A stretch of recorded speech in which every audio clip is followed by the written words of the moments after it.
าใจให้ครบก่อนเข้าคูหาสีเขียวเอาไว้เลือกตั้งสสแบบแบ่งเขตสีชมพูเอาไว้เลือกพรรคเลือกนโยบายที่คุณชอบและสีเหลืองเอาไว้ออกเสียงประชามติ1 เสียงของคุณมีความหมายต่อประเทศจำสีให้ได้ใช้สิทธิ์ให้ครบ8 กุมวิทยุแห่งประเทศไทยนี้หายขาดกินปุ๊บหายปั๊บลุงเห็นในไลน์เขาบอกว่าวงในเท่านั้นนะที่รู้อะ โอ้ยลุงคะวงในไหนก่อนแบบนี้เขาเรียกเฟกนิวส์สูตรหายขาดที่แชร์กันในโซเชียลเสี่ยงอันตรายถึงชีวิตเลยค่ะอ้าวลุงนึกว่าดีจริงเกือบแชร์ทั้งกลุ่มแล้วเชียวงั้นลุงจะจำไว้เลยข่าวไม่ชัวร์ลุงไม่แชร์เพราะสุขภาพไม่ใช่เรื่องให้เสี่ยงกับข่าวปลอมรู้ทันไว้ก่อนปลอดภัยที่สุดนะคะ23 มกราคมนี้ห้ามพลาดถนนดนตรีไลฟ์พบกับบทเพลงแห่งความรักความหวังความฝันสื่อประสานด้วยพี่น้องร้องเพลงหนูมิเตอร์และบิวกัลยาณีชมฟรีตั้งแต่เวลา 18 นาฬิกาเป็นต้นไปณห้องออดิทอเรียมอาคารศูนย์ปฏิบัติการสถานีวิทยุกระจายเสียงแห่งประเทศไทยลงทะเบียนเข้าชมได้ที่ Facebook Fanpage ถนนดนตรีเรายังเป็นนักเดินทางพ่อค่าเทอมลูกยังไม่ครบมีคนทักมาบอกกู้ได้ทันทีไม่เช็คเครดิตด้วยเดี๋ยวก่อนดูให้ดีถ้าให้โอนนั่นไม่ใช่เงินกู้แต่คือมิจฉาชีพเขาบอกไม่รีบโอนเดี๋ยวสิทธิ์หลุดจะเอาเงินจากไหนล่ะเขาเร่งเพราะอยากให้เราพลาดโอนแล้วเงินหายลูกก็ไม่ได้เรียนจริงด้วยเกือบโดนแล้วน่ากลัวจริงๆมิจฉาชีพพวกนี้กรมควบคุมมลพิษเตือนค่า PM 2.5 เพิ่มสูงต่อเนื่องถึงกลางเดือนมกราคมนี้โดยเฉพาะกรุงเทพมหานครและปริมณฑลขอความร่วมมือหน่วยงานทำงานที่บ้านและเกษตรกรงดการเผาเพื่อลดผลกระทบต่อสุขภาพนายสุรินทร์ วรกิจธรรมรงค์อธิบดีกรมควบคุมมลพิษเปิดเผยถึงสถานการณ์ฝุ่น PM 2.5 ในขณะนี้ว่ามีแนวโน้มเพิ่มสูงขึ้นตั้งแต่วันนี้ถึงวันที่ 16 มกราคม 2569โดยเฉพาะพื้นที่กรุงเทพมหานครปริมณฑลและภาคกลางตอนบนก่อนจะเริ่มคลี่คลายหลังวันที่ 16 มกราคมนี้สาเหตุหลักมาจากความกดอากาศสูงมวลอากาศเย็นจากภาคเหนือและภาวะลมนิ่งทั่วประเทศทั้งนี้กรมควบคุมมลพิษร่วมกับกรุงเทพมหานครขอความร่วมมือหน่วยงานทำงานที่บ้านหรือ Work from Home และเข้มงวดตรวจจับรถควันดำโดยลดค่ามาตรฐานจาก30เหลือ20ซึ่งช่วยลดฝุ่นได้30%ขณะเดียวกันมาตรการห้ามเผาทำให้จุดเผาลดลงกว่า 8,000 จุดหรือ50%และพร้อมลงพื้นที่ติดตามทันทีหากพบจุดความร้อนสูงสำหรับการใช้เทคโนโลยีแจ้งเตือนภัยผ่านระบบเซลล์บอร์ดแคสต์ช่วยลดการเผาได้อย่างมีประสิทธิภาพขณะที่การใช้รถยนต์มาตรฐานยูโร6ตั้งแต่ปี 2567 ช่วยลดฝุ่นได้ถึง50%พร้อมขอความร่วมมือหน่วยงานทำงาน Work from Home และประชาชนในต่างจังหวัดงดเผา 100% ซึ่งหากปฏิบัติตามมาตรการอย่างต่อเนื่องจะช่วยลดปัญหาฝุ่น PM 2.5 ได้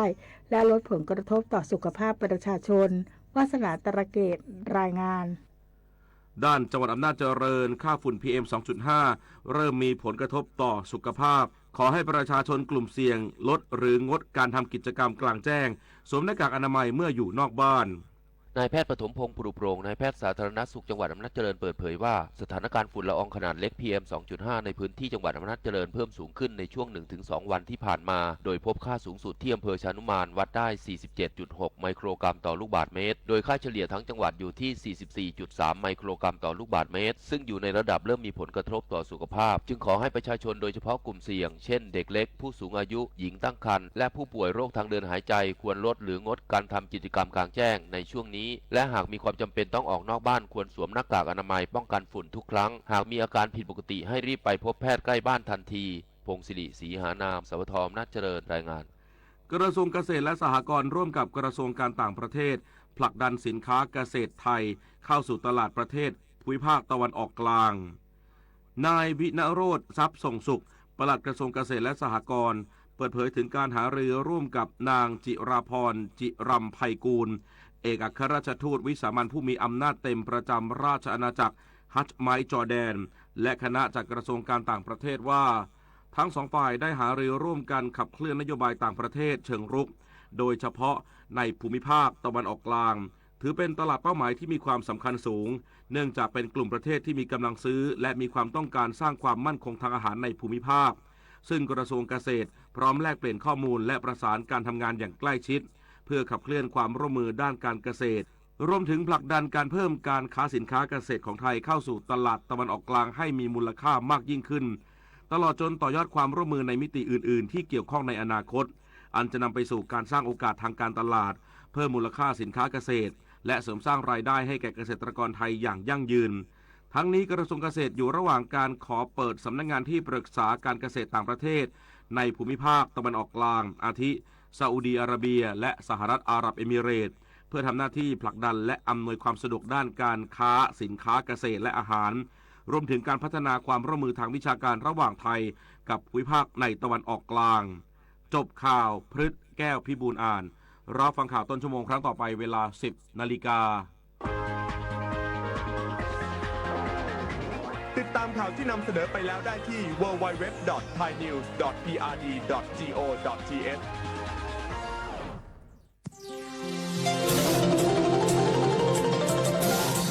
วิทยุแห่งประเทศไทยให้ความรู้คู่ความสุข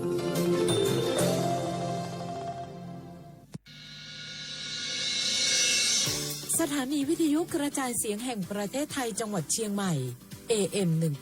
1476 กิโลเฮิรตซ์สถานีวิทยุภาคภาษาชาติพันธุ์แห่งเดียวในประเทศไทย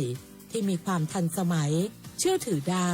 สร้างอัตลักษณ์กลุ่มชาติพันธุ์สู่สากล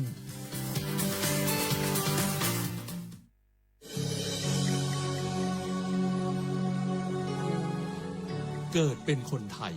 เติบโตบนผืนแผ่นดินไทยจงภูมิใจในความเป็นไทยชาติไทยเรานั้นนับเป็นชาติที่มีความเป็นมาเก่าแก่ยาวนานเรามีภาษาวัฒนธรรมและมีสิ่งต่างๆที่เป็นเอกลักษณ์ให้เราได้ภาคภูมิใจในความเป็นคนไทยเราควรเห็นคุณค่าและมีความรักชาติหวงแหนแผ่นดินอันเป็นมรดกของบรรพชน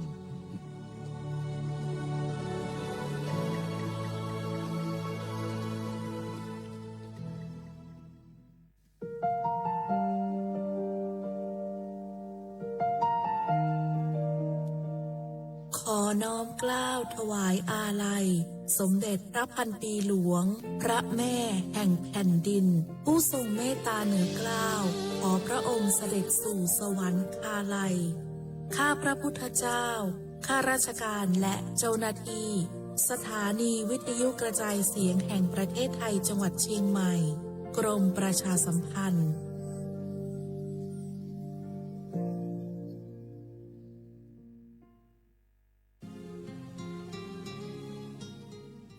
This is a moment of profound grief for the Kingdom of Thailand. The collective voices of Radio Thailand Chiang Mai join the Thai nation in mourning the passing of our beloved Queen Martha, Her Majesty Queen Sirikit. Her life was a testament to the unwavering service, grace, and deep love for the Thai people. Our humble condolences and thoughts are with His Majesty the King, the royal family, and all the Thai people during this deeply sorrowful time. We will remember her forever.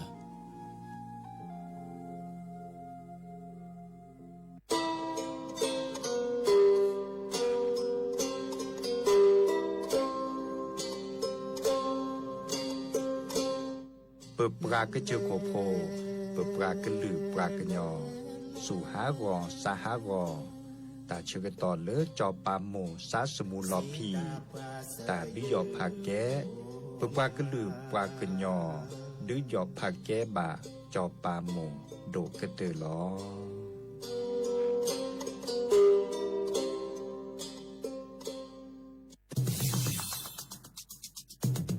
แค่ 3 ปีความเสียหายจากอาชญากรรมไซเบอร์ของคนไทยพุ่งทะลุถึง 94,000 ล้านบาทหรือเฉลี่ยปีละ 30,000 ล้านบาท ทุก1 ชั่วโมงเราเสียเงินกว่า 3.4 ล้านบาทให้กับมิจฉาชีพออนไลน์โจรไม่เห็นใจคนอาชีพไหนอายุเท่าไหร่สถานะทางการเงินแบบใดหมอพ่อค้านักธุรกิจนักเรียนแม่บ้านข้าราชการเกษียณทุกคนตกเป็นเหยื่อได้เสมอและวันหนึ่งอาจเป็นคุณหรือคนที่คุณรักเพราะจุดอ่อนร่วมของเหยื่อคือความเร่งรีบขาดสติหรือแม้แต่บางครั้งก็เกิดความโลภจนเกินไปอย่าปล่อยให้การกดคลิกเดียวลิงก์เดียวทำให้โจรยิ้มกว้างวันนี้ถึงเวลาแล้วที่คนไทยทุกคนจะต้องร่วมมือกันสร้างภูมิคุ้มกันอาชญากรรมไซเบอร์ช่วยกันหยุดก่อนที่ภัยไซเบอร์จะทำให้คนที่คุณรักและตัวคุณเองกลายเป็นเหยื่อ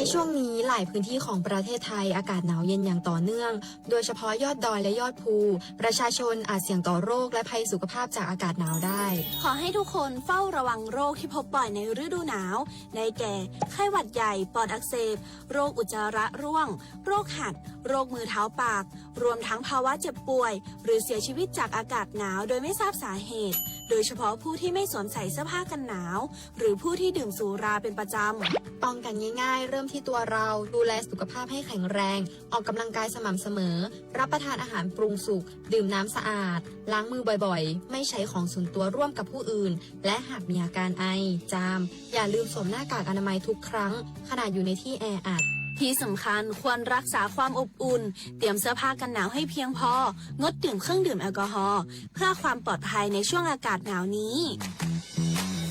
ดูแลสุขภาพให้แข็งแรงตลอดช่วงฤดูหนาวนี้กันด้วยนะคะด้วยความปรารถนาดีจากสำนักงานประชาสัมพันธ์ที่ 3 กรมประชาสัมพันธ์หนึ่งเสียงของท่านมีความหมายต่ออนาคตประเทศการเลือกตั้งคือโอกาสสำคัญที่ประชาชนจะได้ร่วมกำหนดทิศทางบ้านเมืองขอเชิญชวนพี่น้องประชาชนผู้มีสิทธิ์เลือกตั้งทุกท่านออกไปใช้สิทธิ์เลือกตั้งปี 2569 เลือกคนดีเลือกผู้แทนที่ตั้งใจทำงานเพื่อประโยชน์ของประชาชนบดีปล่อยให้เสียงของท่านเงียบหายเพราะประชาธิปไตยเริ่มต้นที่การไปใช้สิทธิ์ร่วมกันไปเลือกตั้งอย่างพร้อมเพรียงกันวันอาทิตย์ที่ 8 กุมภาพันธ์ 2569 8 โมงเช้าถึง 5 โมงแลงใช้สิทธิ์ใช้เสียงเพื่ออนาคตของประเทศไทย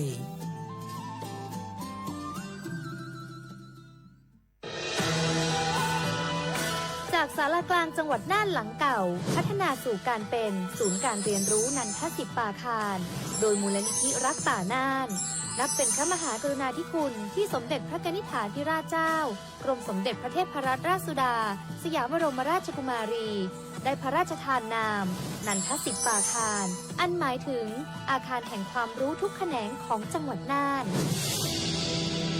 ภายในประกอบด้วยห้องนิทรรศการเฉลิมพระเกียรติรัชกาลที่ 9 แสดงพระราชประวัติและพระราชกรณียกิจของพระผู้ทรงเป็นพลังแห่งแผ่นดินและต้นแบบของความเพียรรถพระที่นั่งอนุสรณ์แห่งการเสด็จเยี่ยมราษฎรในถิ่นทุรกันดารทั่วทุกภูมิภาคของไทยพิพิธภัณฑ์ศาลากลางจังหวัดน่านความทรงจำของอาคารหลังเก่าและการอนุรักษ์สิ่งสำคัญของเมืองน่านเทคโนโลยีกับมนุษย์จุดประกายความคิดสร้างสรรค์สู่การสร้างนวัตกรรมในอนาคตน่านซิมูเลชันแนวทางจัดการขยะที่ยั่งยืนเพื่อตระหนักถึงผลกระทบต่อสังคมเศรษฐกิจและสิ่งแวดล้อมห้องสมบัติน่านย้อนรอยสู่อดีตและความรุ่งเรืองของนครน่านผ่านเงินตราเครื่องเงินและผ้าทองเปิดให้เข้าชมฟรีไม่มีค่าใช้จ่ายตั้งแต่เวลา 9 นาฬิกาถึง 17 นาฬิกาหยุดทุกวันจันทร์และวันนักขัตฤกษ์มาร่วมอนุรักษ์สืบสานสร้างสรรค์ศิลปะวัฒนธรรมและวิทยาศาสตร์ของเมืองน่านคุณค่าที่น่าภาคภูมิใจ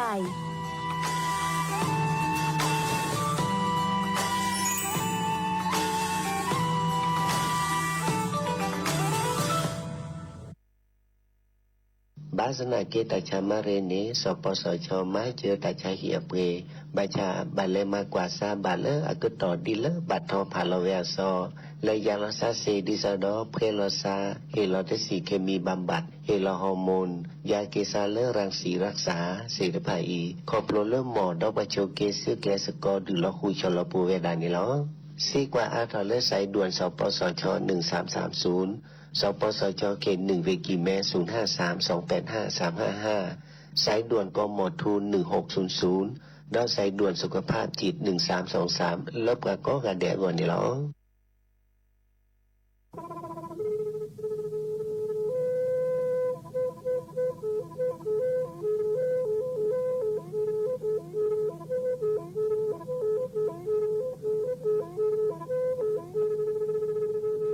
มือนี้มือซอ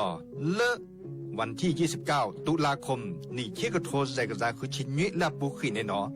ปาแก้คนน่ะมีเวลาเลือกคณะรัฐมนตรีดอเวดาเห็นเมื่อเลือกปาซึดแลเกตากิบาคาคือเลือกปากุกันยอนเลอะตึกแก้ดิปาจดแต่โพบาเฮโอเลือทีละก่อเฮโอเลือกก่อจดแต่พาซิลีแต่จากคอนเลือที่ก่อตามลอบพิกะอักเวลอเวดาเลือกมาตรา17แห่งพระราชบัญญัติคนเข้าเมืองพศ2522ดิสอบการเลยเฮาเลกอจเตซิลีก็ขอในบลาเนเนเมบาซาเลกเชลิเชจาเลขีเนอแควเลอบากิบาเกเลนกแกทอบกอจเตโพเนเนเลเซตจากขอเลที่ก่ออาตามลบพิกะอาเฮนแควปากอเลมาตรา7ทวิแห่งพระราชบัญญัติสัญชาติพศ2508ดินาโคเนตากาเลเฮโอเลกอจเตวีลิจาโตนิบาตเก็บกอจเตโพดิบาบาชาแฮอุเพลโพนโพเสรพาเนนเกิดคือแกเลปากอไวดาสัญชาติไทยคอมยูเลเก็บกอจเตโพเสแลอจาสิกปาตาลอติลอเชเลเวบอกอติดต่อขอและกอไวดาสำนักบริหารการทะเบียนกรมการปกครองมิเตเมบาเลตากาโอเลเวกาเคลื่อนตาและเชิดทอนลีนจ่าแพ้เลตลอดตัดและอำเภอเลือหนึ่งก็จากอุดรเนตาเชิดตอนเลือปัดดุกับกาตาพิษตามมาในเวลาราชการอันเตเวดาดีเนเนาะ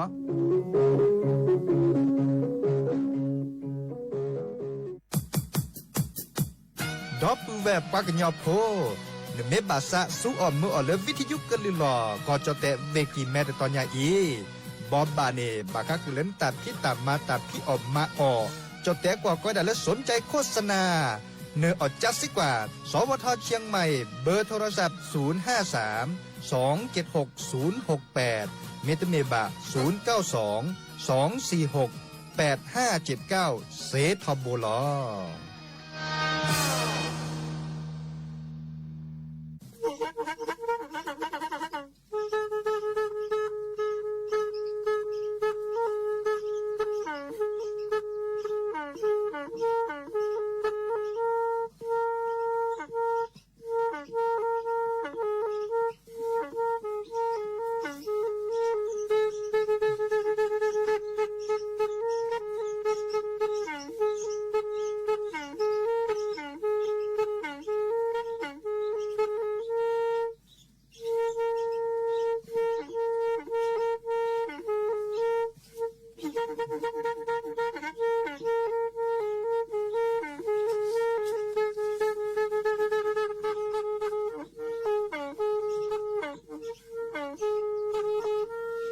แทอีวิทยุกลือหลอก็จะแตะเวกีแม่ตะกะโทนลิกซานยี่ชื่อคือกิโลเฮิรตซ์ตาเชอกระต่อเปอปากระหลือปากระยอกหลอตืออีสู้อเมญาเปก็เห็นเหล่านั้นและตาสูมือซ้ำมือตากระจอตาละแก็บดูแก็บโผล่และติเลื่อนนกออัตโคเนและกนาหลอเจอบาค่าคือตาสูมือซ้ำมือสก้อเนาะตัวปอยเชโนโยเซยตระ ว่าทอชาเลมุโคจะพาก็ปอสักแรดอลาซาโบอีโอเซยีบานาแฮลเมนาตาเบคาเนลอพาดอนเนเตเตบายายาซาบาพอดูแล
ความรักเราสองคนร่วมเดินทางมาด้วยกันเสมอเพราะที่ผ่านเข้าใจซึ่งกันและกันเธอฉันเรารวมชีวาเดือนดาวคืนนี้คู่กันบนท้องฟ้าแต่ส่วนฉันนั้นอยู่เดียวดายเพราะไม่มีเธอเคียงข้างกายมองดูดาวลีบลีแต่ใจเหงาเหงาเธออยู่ไหนฉันนั่งเฝ้าคอยก็ระทมเดียวดาย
โอ้มือโชเปอร์ดับเบิลแวมเมือพาติพือพีก็กันเนาะบาตุกอลซาเดยาพอมลาวะรัญญาไฟไพโรธแพลวิทยุลือรอก็จะแต่วิกิแม่สบทเชียงใหม่ตะตออีโอแกสกอลซาตาเชกตอกคอควีนนาริและตุเลอร์อนาริติชีฮาลคอปาคืนนาริและตุเลอร์นุยนาริเนาะเกินนาดบกว่าก็ดบกว่าเซแพลวิทยุคลื่น AM ตะกะโทลิกยานุยคือกิโลเฮิรตซ์วิทยุโคคที่วัดจันทร์ FM 103.50 เมกะเฮิรตซ์วิทยุลพบาโค FM 104.25 เมกะเฮิรตซ์เนาะเดอโอแกสก็ลอซาดีอีโทรศัพท์ตัวโดดตัวจบกันเซฟเบอร์โทรศัพท์เตอเบอร์ละล้อ053-276-007วายาเซอร์ขีนุยคือวาวันนุยมือจาเลือตนิยานี้ตนิแฮตัวลก็เชอดอปเปอร์แวมือพัติพือพีซีสโดวานักตบันนมีว่าตาเกิดเจาะตาบอบบาตาสมุซ้ำมือโอตจัดละล้อเนาะเบมือสับผีก็กันเนาะดินิจ้านี่โอแกสก็ลอซาดีอีตาเชอกันต่อเตือนนาเรตปูเนาะและกันนาดอกกว่าตาสมุซ้ำมือดอตเพลคิเพลหากิกันนาดอตาเกิดเจาะตาบอบบาแฮคอดเนาะ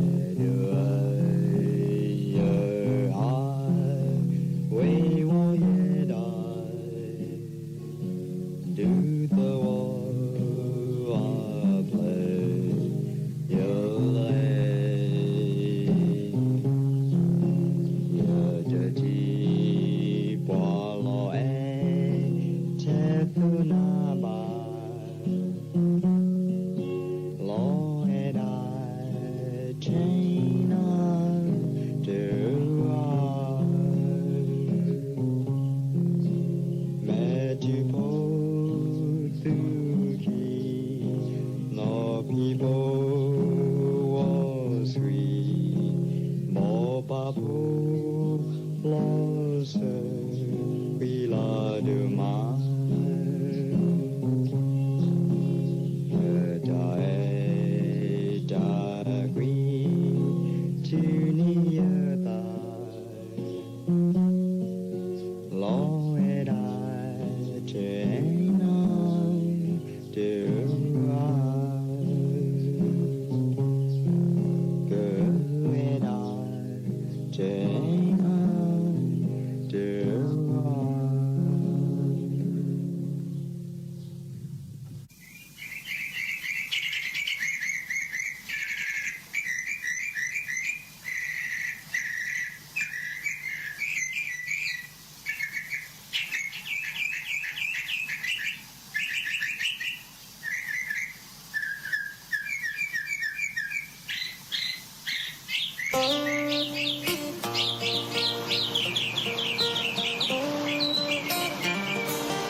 sông quê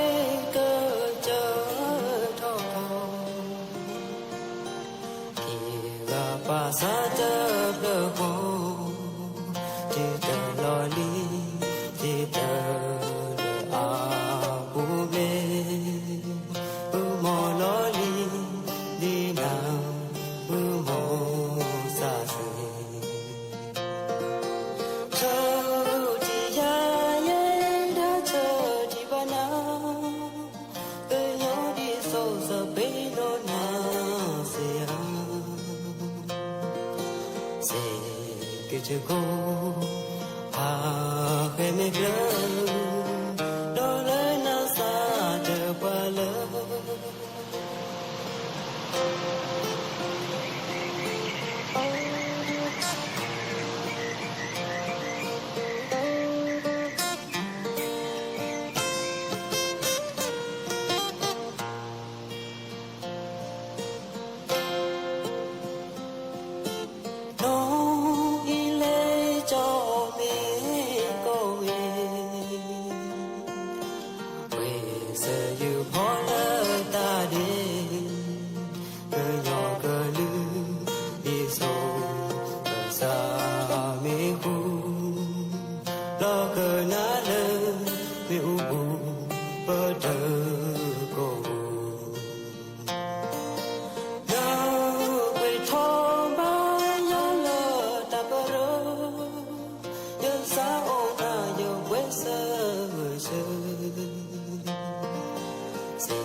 กึตลี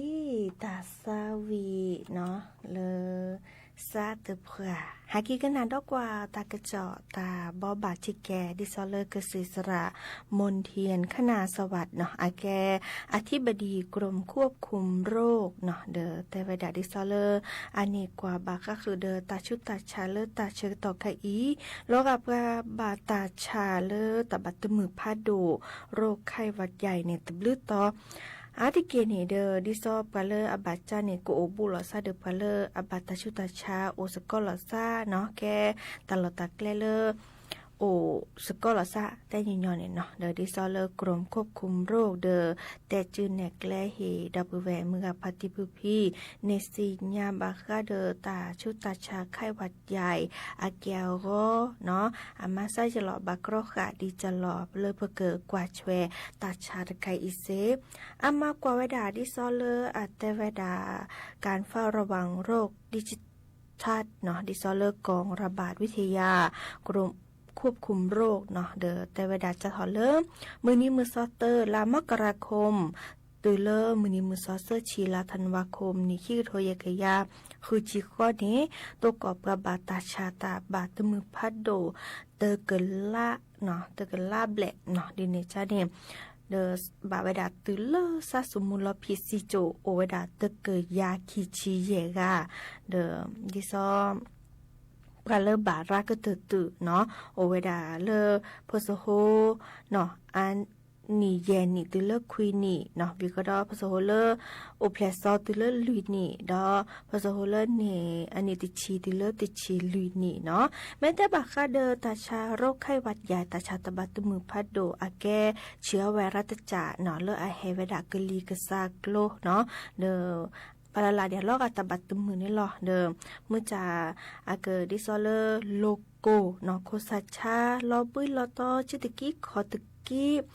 กูเนาะคออยู่ชาเนาะเดอตะไคดีแม่บาตาเดอบาดบาตาชาเลกะคือกระเปิดทอเซดิซอเลอปโซปูหล่อแล้วก็ดาปอดอักเสบเนาะดินิจานิบักกว่าชเวเดียเรเดียคลูตาเชกตอคีเนาะดิซอแม่บาจาลีเนาะเดอตาลาบาจาลอซานีเนาะอาบาจาญอดิซอโอบุลอซาเดปาเลโชเกเนาะดิซอกูกะเชบาลอซาเนาะดอเลโอตลอดตะเกลเลปญอระเนาะลอชอเลโจมาโลตามาลอเนาะเลปญอระนี่เดอบาจาลอซาญอเนาะตะคะเนียบาจาลอซาดิจลอเนาะเลปานุเอปะทุเปลทีปะพอบาเลเชื้อไวรัสตะคะเนียแล้วโอตอเขาเลแกลเขาโอเลปะพอบาตะคะนี้ดิเนจ้าเดิมปลอบดอลาซาเซเนาะดิซอเลลอกับพาเลอาบาตาชาตาบัตมือเขาล้อเนาะตะมีตาบัตมือพัดโดเนี่ยเดออาแต่ว่าดาลูดปอกกัวเนาะอีกคันเนี่ยก็มาซาดิซอเลนาเดทิโอกูชิเกกซาดาเวเซเนาะมื่อจะดิซอเลโลเมโกกูคอยอยู่ชาลอบุยลอตอจื้อตะกี้ขอตะกี้เตเกว่าคินิตุลเซนี่เนี่ยเรกตะตะและโอกสิสระเมื่อเลิกกสิสระดอกกว่าวิกดอกก็เนี่ยอยู่ยาดีเสียบาเนาะดิเนจ้าเดิมเฮเตบบาสิญาคือดอปือแวมือพัติพือพีตาชุตาชาก็มีก็จะปักกรอขาเสยุยาเสเนาะดิเนจ้าเดิมแม่บาตัวขุดทีก็เนาะเดอห้าคือกสีเนาะแม่ตลอดมาเดอถึงนิคินี่เนี่ยแล้วโอกสิสระเดียเคลเนาะเดอกันเนี่ยยุยาเดียคลือตาเชกตอคีเรกตะตเนาะกว่าเชลาซามีเดียแพลมีอตาออล่าเร5 เลิกเพิ่นยอรากละกับบิทาโขดนั่นเดเลหน้ากากอนามัยเกเนเลเดอร์ก็มีก่อที่ซื้อเคจื้อซื้อเคคอเนาะเมื่อเลปูแพลกิตาเริ่มปกอยดาเชื้อไวรัสตาจืดตาขาเลือปกวาดพลาวเนาะโอเวดาเปยอีแลกันนาดอกกว่าตาสาวิดอเตอเพลคีเพลเนาะ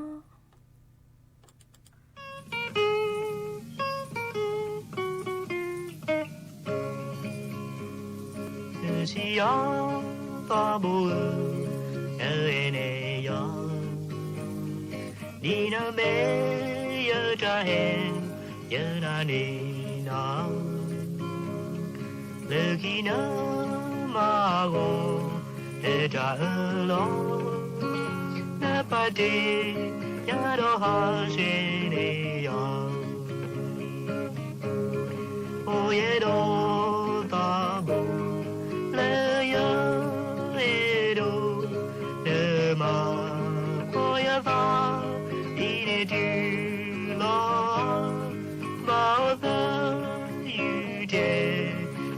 巴萨也扎黑那一周了尾巴，木拉拉那个黑给需要我，你了娘都能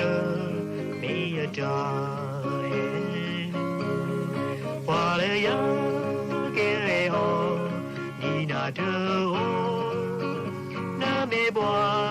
这的话嘞有耶，我也都打不了呀，哎都设计马那个没的个没那，没拉到上面了比巴萨也扎黑那 i tơ lơ về bờ nhớ ta hè nai tơ lơ về bờ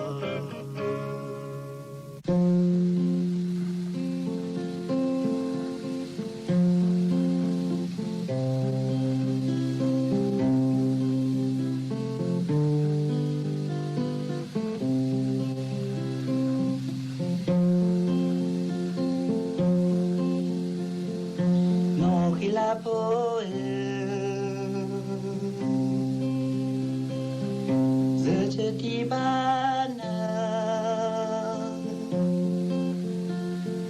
ake iblani neleke sule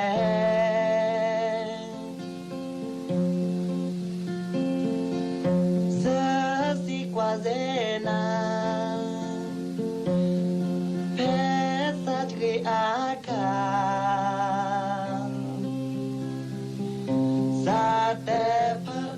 no khila po se o za pe ban mi ne o ne chala jasi ye me hasada ya ye ke cho ge cho wana ti za ta o lama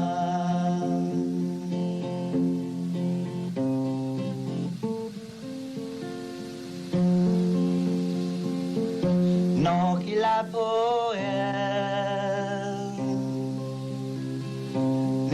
ne sa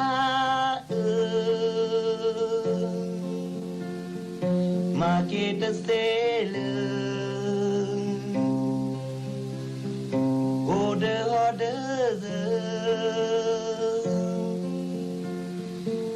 si kwa ze sa pe ha plo aka sa te no khila po za o za pe ban mi na o chala jasi me me hasada ya ye ke cho ge cho wana tu za la o lama me me hasada ya ye ke cho ge cho wana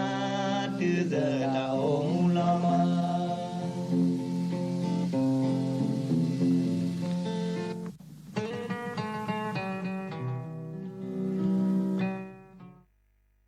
เนาะก็เตอเวดาลีตาซาวี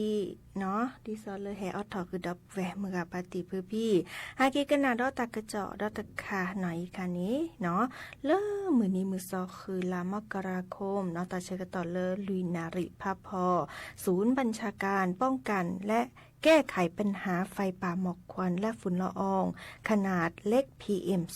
2.5 อำเภอเชียงดาวเนาะเดอนาหูตาเกิดเจาะตาเลอดิซอเลอเยสาตามะลอสถานีตำรวจภูธรเชียงดาวแต่วดับกา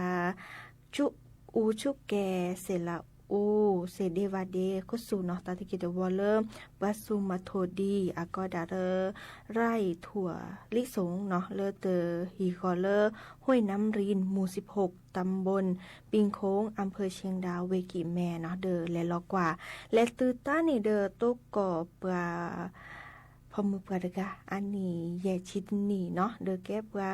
โอเลอร์หมู่16ตำบลปิงโค้งอำเภอเชียงดาวเวกิแมนี่หรอเดอนี่และพอนี่เนาะดิซอเลอร์มากมาดิซอเลอร์ที่ก่อตลอดพี่กะเนาะเดอและจ้าลอติลอเชเลอร์นึชูชุเกนอกอกะจาเดแต่ซาเกปวาเลชูอุนอกอนอดิเนชาเดปาเยซาเลเลลอเดแต่บาออนอเนมากมาทีกอตลอดพิกาดิซอเวกิแม่ปรับพลาเวดาเนาะเดตะมือเลิปาชูอุชุเกตาบาตาเชกตอไคอีเนาะดิเนชาเดบาจินหยอเริ่มทีกออะตลอดพิกาเนาะดิเนชาเนเยซาเดพอนี่ปาพอมืออีวีแลเชเฮเยซาเพเลสพเชียงดาวกะจินหยอเวดาเลทีกออะตลอดพิกาและสุญญาปาเนาะดิเนชานี่แต่บาบาสิญญาคือดอปเปแวมือกับพัติพือพิรัตบลอเนาะเวกิแม ม่ตะมือปลาชูชุกแกตาวาจ้าถอนเลอไคอีและตือเลอมือนิมือซอเซอร์ชิเตอร์ลาพฤษภาคมนี่กี้โทยกยาคือจิคุยเนาะแม่มากำมาแม่ตะกันนาตาวานี่ปะเกอจีหยอนาเลอจีก่ออะตอมมาพิกาเลออาชูกเตอมือจ่าอัตเวดาเลกันเลโลบาเนาะโลบาเลชูชุกเกตันนก็เนาะเดอและชุโลมีชุโลสาเคนเควสเพลแอปพลิเคชันไฟดีเนาะไม่ติเมเดลแอปพลิเคชันเบลนเช็คเนาะดิซอเลแลกว่าและเคนเควสเนกชูชุกเกแลนี่ปากิเหตาเชกต่อเนชูชุกเกเลเปนาริเนาะอีกาเดินแลมากกว่าสิเมื่อจากบากาหนึ่งแอปพลิเคชันมาเตเซวาเดอร์หนึ่งแลจ้ากว่าเลือซับกาเนาะอบตเลอโอบุลซาเดนาที่ซอเกิมชูชุกแกตายเนาะเลอที่ซอแต่สปอร์ตสกัดไคอีเนาะเดอเกิมมาเฉลคือบักแควเซียเนาะมือเลอซับกาเดออบตเลอโอบุลซาเดนานี่ตัวเจอมาเจอนะเนาะแกลคือเถาโอเนาะเมื่อจากตบะโอตมุชุกแกเดชุกแกว่ะแต่ไคอีอยากแกตาเชื่อต่อเลอวิกิแม่อักรอค่ะเวดาเนาะดิเนชาเดอปลอบดอลซาเกเนาะอัตเวดาเนี่ยแม่ตัวกอบเริ่มมากมาตาชุกแกตาตัวนี้คืออยากแควบะตัวนี้และเตคือเลิปลาดิซอเลอร์แกอบตเลอซับกาบาเดอโทรศัพท์เลตเตสเนาะเลอเยสาเบอร์โทรศัพท์191เนาะไม่ต้องมีเบอร์โทรศัพท์053 112 808 053 112 808นะตัดชื่อต่อคีชีลุยนารีเนาะและก็นานกว่าตัดซาวิดอเตอร์เพลคลิปเลยเนาะเ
sa beno tale pokwi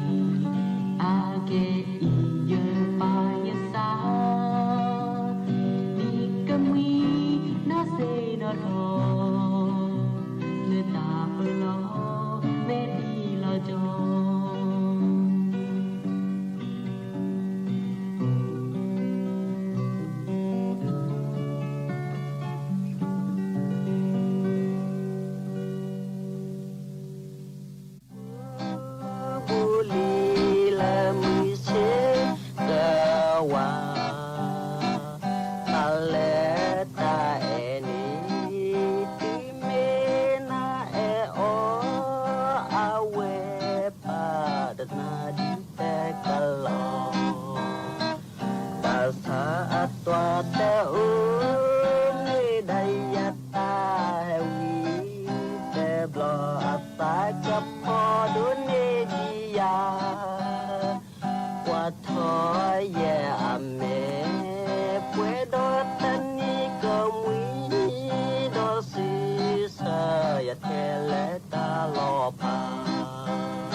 เกตลีตาซาวีเนาะตาเชกต่อคูเบคีหรือจิบลิจิโพดับเบิลแว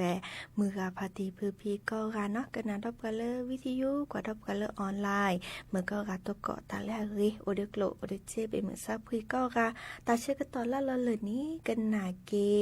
หรือโพธาโพตาตุตาเชกต่อเลยหล่อพาลาซับเวอีตาบลือเนาะ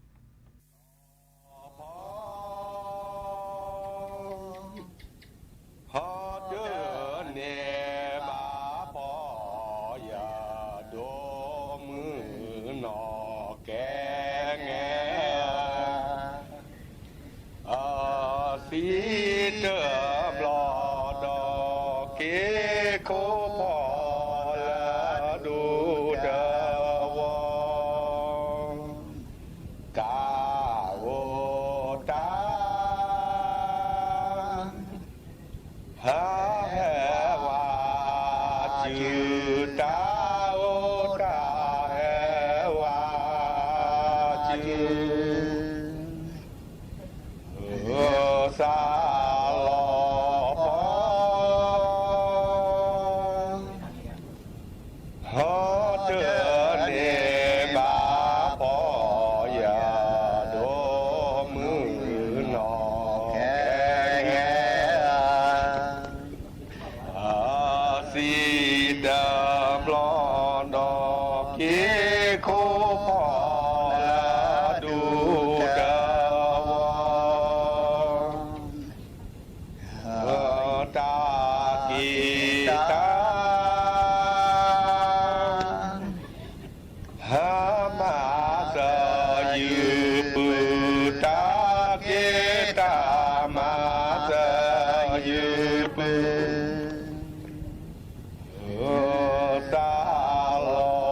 ปฮอเดเนบาปอยาโดมือนอแกงสีเตอบลอดอเกโคพอละดูเด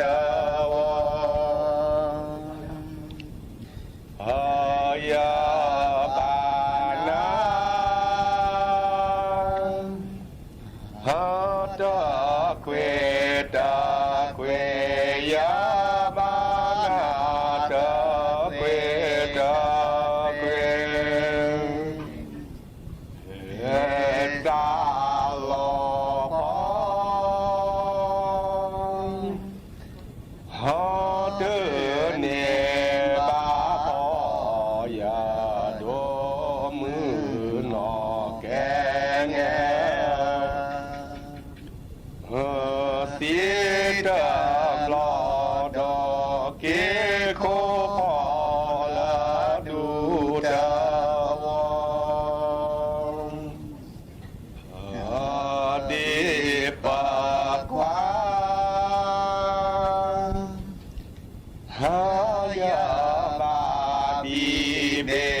ดีปากควายาบาบีเบซาโล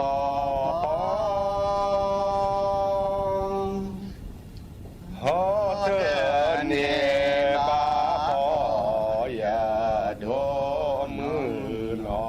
แกงสีเติมลอดอกเกโคพอละดูดาวตาจูลอฮอทอยาลาเบตาจูลอทอยาลาเบซาโลพอฮอเตเนบาพอยาโดมือนอแกง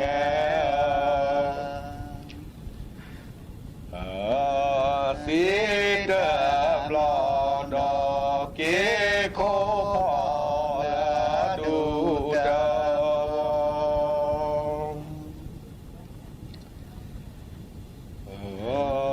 ด้วยต่อหา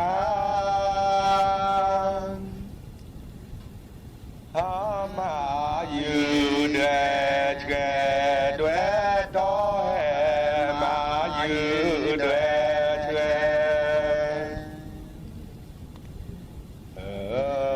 ซาโลพอ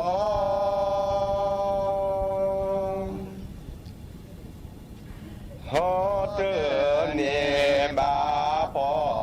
ยาโดมือนอแกง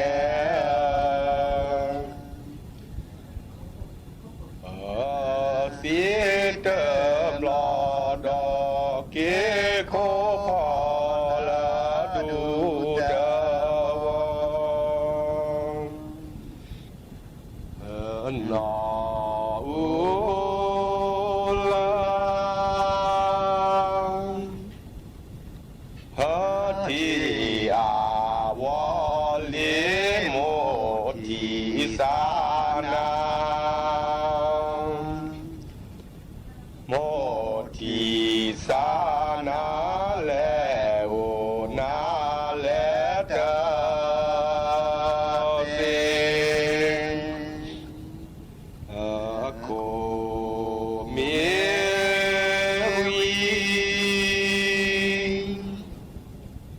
เฮพาสนาเกโคเมวีปาสนาเกนออูเลฮะทีอาวอลิโมทีสานาโมทีสานาเลโอนาเลเตเซอากาจาวีเฮพาเอเตเกกาจาวีพาเอเตเก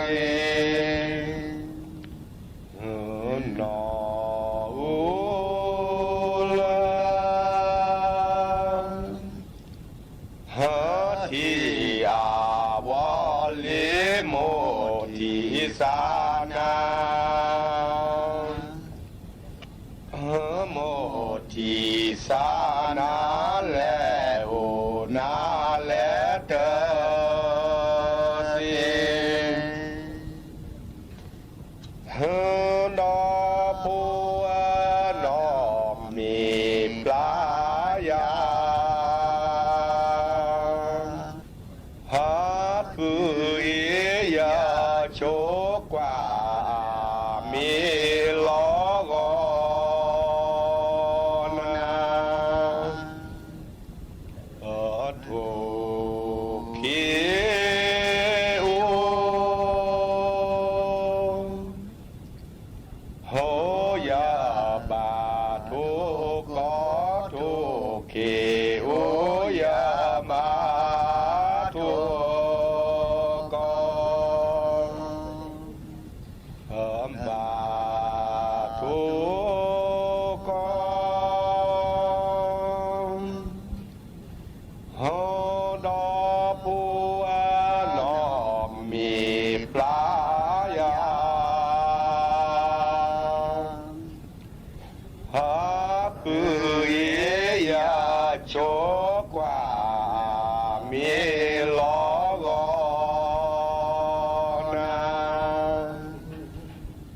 อนนา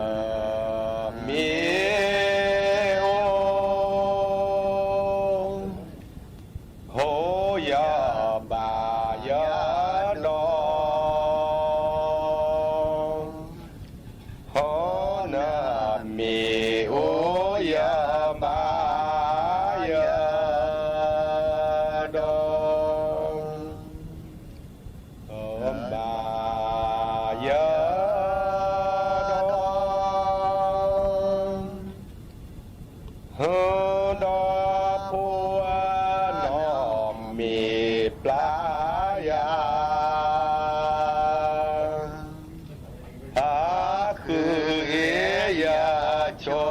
กว่ามีลอกอ